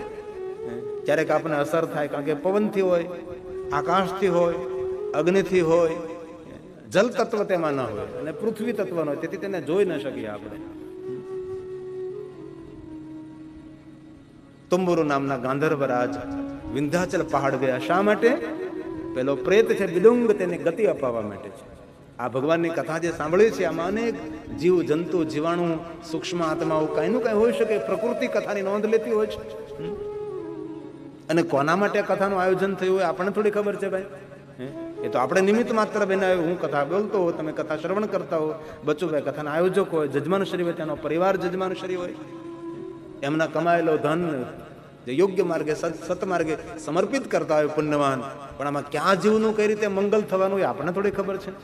કથા સાંભળ્યા પછી કોઈ એકાદો માણસ શુદ્ધ શાકાહારી બની જાય, કથા સાંભળ્યા પછી એક માણસ વ્યસન મુક્ત બને, કથા સાંભળતા એક માણસ ભગવાનનો પરમ ભક્ત બની જાય, પોતાનું જીવન સુધારી લે, પોતાનું જીવન પરિવર્તન કરી લે, તો એક યજ્ઞને કરોડો યજ્ઞ કરવાનું પુણ્ય બચુભાઈ પરિવારને મળી જાય, ઈશ્વર બાપા પરિવારને મળી જાય, એમના પરિવાર ધન્ય બની જાય, એક માણસનું જીવન પરિવર્તન પામે. કથા દ્વારા કોનું કઈ રીતે મંગલ થવાનું છે એની આપણને ખબર ન હોય, અને કથા કોના માટે અહીં સુધી પહોંચી હોય એ તમને મને કોઈને જાણ ન હોય. કયો પવિત્ર આત્મા કથાને લઈને આવ્યો હોય આપણને શું ખબર હોય છે? આપણે નિમિત્ત માત્ર હોય છે. તુંબુરુ નામના ગાંધર્વરાજ વિંધ્યાચલ પહાડ જાય છે, ભગવાન મહાદેવજીની કથાનું ગાયન કરે છે. પણ પેલો ભૂત કથામાં નથી આવતો. હવે માણસ હોય તો કથામાં આવે, ભૂત થોડું કથામાં આવે. એવું નથી કે તો ગામમાં કથા ના આવે ભૂત કહેવાય, સમજી જાય તો સારું પણ કહેવાય. માનવ કથાનું સાંભળે, પ્રેત કઈ રીતે, ભૂત કઈ રીતે સાંભળે? બીજો ત્રીજો 4 5 અંતિમ દિવસ આવી ગયો કથાનો. પેલો પ્રેત પેલો ભૂત કથામાં ન આવ્યો. ગાંધર્વરાજને થયું ઘરે શું કરું? મંત્ર શબ્દનો પ્રયોગ કર્યો છે અને પેલા બિદુંગ નામના પ્રેતને કથામાં લાવે છે. આપણે મંત્ર શક્તિનો પ્રયોગ કરવાનો અને કથામાં કોઈને લાવવાનો. આપણે કોઈ ભૂત હોય ને એ કથા સાંભળી જાય, એમને એમ નહીં કહેવાનું તું ભૂત છો એટલે હાલ મારે હારે.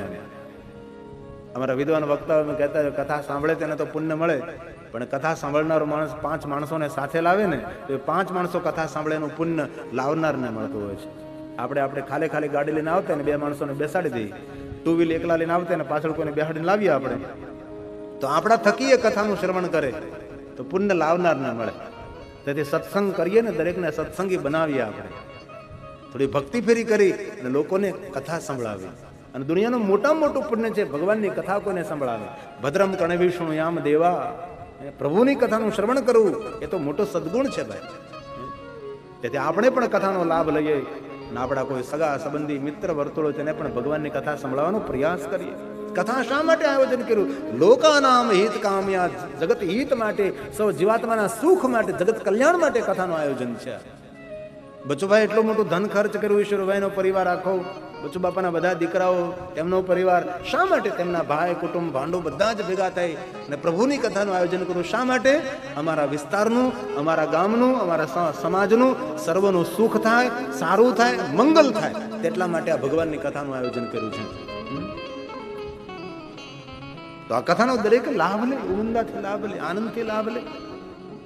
પેલો પ્રેત કથામાં અંતિમ દિવસે આવ્યો છે અને સંક્ષિપ્તમાં થોડા શબ્દોમાં તુંબુરુ નામના ગાંધર્વ રાજે ભગવાનની કથા સંભળાવી છે. અને જે પાપના બંધનો હતા એ છૂટી ગયા, પાપ શરીરમાંથી મુક્ત બન્યું અને મહાપુણ્યની પ્રાપ્તિ થાય. શ્રુત્વા શિવ મહાપ્રણાકમ, શિવ મહાપ્રણનું શ્રવણ કરવા માત્રથી આ બિદુંગ નામના જીવાત્માને પુણ્ય મળ્યું છે. પાપ છૂટી ગયું, બંધન છૂટી ગયું, તેથી પ્રેત યોનિમાંથી મુક્ત બન્યો છે. અને ભગવાન વ્યાસ બોલે છે,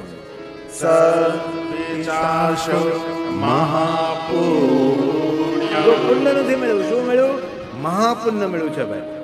શિવ મહાપુણ્ય કથાનું શ્રવણ કરવાથી પુણ્ય ન મળે, આ શબ્દ આપ્યો છે, મહાપુણ્યની પ્રાપ્તિ થાય. કઈ રીતે મહાપુણ્ય મળ્યું છે? શ્રુત્વા શિવ પુરાણકમ વિધુય કલુષં સર્વં જહો પૈશાચકં બપુ શરીર, જે પ્રેતનું શરીર હતું, જે ભૂતનું શરીર હતું, એ ભૂત યોનિમાંથી મુક્ત બની દિવ્ય અંગ દિવ્ય શરીરની પ્રાપ્તિ થઈ. ભગવાન મહાદેવનું નામ લઈને નાચવા લાગ્યો છે અને અંતે વિદુંગ શિવલોકને પ્રાપ્ત થયો છે. ભગવાન શિવનું જેને દર્શન થયું છે અને ભગવાન શંકરજીને કહે છે, બાબા આપની કૃપાથી મને ભૂત યોનિમાંથી પ્રેત યોનિમાંથી છુટકારો મળ્યો અને મને મહાદેવ તમારું દર્શન પ્રાપ્ત થયું છે. ભગવાન શંકર કહે છે, જરા નજર કર કોણ આવે છે. વિદુંગ નજર કરે છે, ચુંચલાજી આવી રહ્યા છે. વિદુંગ મહાદેવને કહે છે કે મહાદેવજી, જ્યારે હું માનવ હતો ત્યારે મારા પત્ની ચુંચલાજી, સાંભળ વિદુંગ, તે પણ પાપ કર્મો કર્યા, નરકમાં ગયો. તારી પત્નીએ પણ પાપ કર્મો કર્યા, એ પણ અંત સમયે કથા સાંભળી, જીવન પરિવર્તન કરી, પુણ્યને મેળવી, શિવલોકમાં આવી અને તારી પત્નીની પ્રાર્થનાથી તને કથા સાંભળવાનો અવસર પ્રાપ્ત થયો. ચુંચલાજી વિદુંગની બાજુમાં ઉભા રહે છે. મા પાર્વતીજી આવે છે, શંકર ભગવાનની બાજુમાં બિરાજમાન થાય છે. વિદુંગ અને ચંચલાજી સાથે ભેગા મળીને શંકર ભગવાનને પ્રણામ કરે છે. મહાદેવજી કહે છે, વિદુંગ ચંચલાજીએ વરદાન માંગો. વિદુંગ ચંચલાજીએ વરદાન માંગ્યું છે કે ભગવાન સૂર્યચંદ્ર પૃથ્વી રહે ત્યાં સુધી અમે તમારા ગણ બની અહીંયા કૈલાસમાં નિવાસ કરીને નિત્ય આપનું દર્શન અને સેવા કરીએ. સુતપુરાણાજી પ્રયાગ તીર્થમાં કહે છે કે હે મહાત્માઓ, વિદુંગ અને ચંચલાજી ભગવાન શંકરજીના ગણ બને છે. શિવલોકમાં જેનો વાસ અને નિવાસ થાય છે. વાસ પણ ખરો, નિવાસ પણ. નિવાસ એટલે ઘર, રહેવાનું ઘર પણ બને છે. કારણ કે વાસમાં નિવાસમાં ફરક છે. નિવાસ એટલે નિવાસ સ્થાન, વાસ એટલે આપણું રહેવું. ભગવાનનો વાસ છે. ભગવાન શંકરજી વિદુંગ અને ચંચલાજીનું પરમ મંગલ કર્યું છે, પરમ કલ્યાણ કર્યું છે. સૂત પુરાણે પ્રયાગ તીર્થમાં કહે છે કે હે મહાત્માઓ, જે કોઈ આ મહાત્મય કથાનું શ્રવણ કરે છે તેને સંપૂર્ણ શિવ મહાપણ સાંભળવાનું ફલ પ્રાપ્ત થશે, તેની કામનાઓની પૂર્તિ થશે, તેમનું તેના પરિવારનું કલ્યાણ અને સુખ થશે.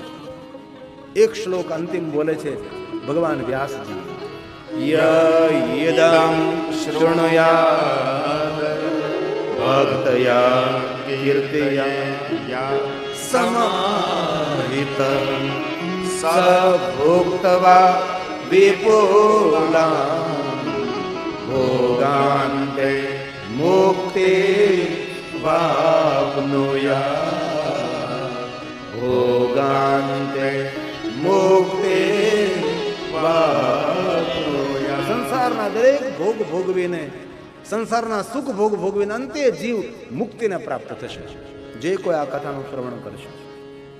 હવે શિવ મહાપણ કથાનો પ્રારંભ થાય છે. ભગવાન વ્યાસ કહે છે, હવે હું આપ સૌને ભગવાન શંકરજીની કથા સંભળાવું છું. અને હવે મહાદેવની કથાનો પ્રારંભ થાય છે. એટલે પહેલા જે બે કથાઓ હતી મહાદેવની જ કથા હતી. હો પાછું એવું સમજતા નહીં કે પહેલા શું બધા, એ શંકર ભગવાનની કથા જ હતી. પણ હવે શિવ મહાપણમાં પ્રવેશ થાય છે. હવે શિવ મહાપણના દ્વાર ખુલે છે. હવે કથાની કેડી કંડારાય છે અને ભગવાન શંકરની વંદના થઈ છે, મા ભવાનીની વંદના થઈ છે, ભગવાન ગણેશની વંદના થઈ. ત્રણ દેવતાઓને પ્રણામ કરી અને કથાના કપાટ ખોલે છે, કથાના દ્વાર ખોલે છે. અને જ્યારે કથાના દ્વાર ખોલે એટલે માનવ જાતના ભાગ્ય ખોલી જતા હોય છે. એ છે ભગવાન શંકરજીની કથા, એ છે આ મહાદેવજીની કથા. એક શ્લોકમાં ત્રિદેવતાઓને પ્રણામ કર્યા છે. શંભુ, હે જગત પિતા મહાદેવ, પગે લાગુ છું, પ્રણામ કરું છું. શંભુ શંભુ વિભુ પ્રભુ, હે મહાદેવ મારા પ્રણામનો સ્વીકાર કરો. માં ભવાનીને પ્રણામ કર્યા છે. જગત માતરમ શિવા, જગતનું કલ્યાણ કરનારી હે દેવી અંબા ભવાની જગદંબા પરાંબા, હું પ્રણામ કરું છું. તમારા પુત્ર તત્પુત્ર ગણાધીશ ન ત્વે તદ વર્ણયામહે ન ત્વે તદ વર્ણયામહે. ભગવાન વ્યાસજી શરણાગતિનો સ્વીકાર કરે છે. એમાં ભવાની મહાદેવ ગણપતિ તમારા ગુણોનો વિસ્તાર કરવાનો પ્રયાસ કરું છું. મારી વાણીને પાવન અને પવિત્ર કરવા માટે, તમારો મહિમા ગાવા માટે હું સમર્થ નથી, હું અસમર્થ છું, એવો ભાવ પ્રગટ કર્યો. ન તવે તદ વર્ણયામહે. માતા ચ પાર્વતી દેવી, પિતા દેવો મહેશ્વર, બાંધવા શિવ ભક્તા, મારા બાંધવ છે જેટલા મહાદેવના ભક્ત છે. મારું ભવન સ્વદેશો ભવનમ ત્રયમ, તને તને ભુવનો મારો દેશ રહેલો છે. અમે તો યાત્રા કરવા માટે નીકળેલા છીએ. ભગવાન તારો મહિમા ગાય છે. આપ જગતના માતા પિતા છો. આપના પુત્ર ગણેશને મેં પગે લાગી પ્રણામ કરીએ છીએ. હવે શંકર ભગવાનની કથાનો પ્રારંભ થાય છે. અને જે કોઈ આદરથી, ભાવથી, ભક્તિથી મહાદેવની કથાનું શ્રવણ કરે છે તેનું તેના પરિવારનું મંગલ થાય છે. અને જે કોઈ ભગવાનની કથાનું શ્રવણ કરે છે અવસર આવતા તેમની કામનાઓની પૂર્તિ થાય છે. જે કોઈ કથા સાંભળે છે તેને એક યજ્ઞ નહીં કરોડો યજ્ઞનું પુણ્ય મળે છે. જે કોઈ ભગવાનની કથા સાંભળે છે તેમના પર ભગવાન શંકરની કૃપા રહે. જે કોઈ કથા સાંભળે છે તેમને પણ પુણ્ય મળે છે અને તેમના આખા પરિવારને પુણ્યની પ્રાપ્તિ થાય છે અને તે પરિવારનું સુખ અને કલ્યાણ થાય છે. જે કોઈ શંકર ભગવાનની કથા સાંભળે છે તે વંદનીય છે, પ્રણમ્ય છે, એ પૂજા કરવાને યોગ્ય છે, એ દર્શન કરવાને યોગ્ય છે. જે કોઈ શંકર ભગવાનની કથા સાંભળે છે એ ધન્ય છે. તેનો જન્મારો ધન્ય, તેનો જન્મ લેવો ધન્ય, તેના માતા પિતા ધન્ય, તેનું કુલ ધન્ય, તેના પૂર્વજો ધન્ય છે. જે ભગવાનની કથા સાંભળે છે એ ધન્ય ધન્ય છે. એટલે આપ સૌ પણ ધન્ય છો. પહેલા દિવસે ભગવાનની કથાનું શ્રવણ કરવા માટે આપ સૌ વિરાજમાન છો. આજની કથાને વિરામ આપવા તરફ લઈ જાવ એ પહેલા થોડીક ભાંગ પી લઈએ. એટલે ભાંગ બનાવી નથી હો પાછી,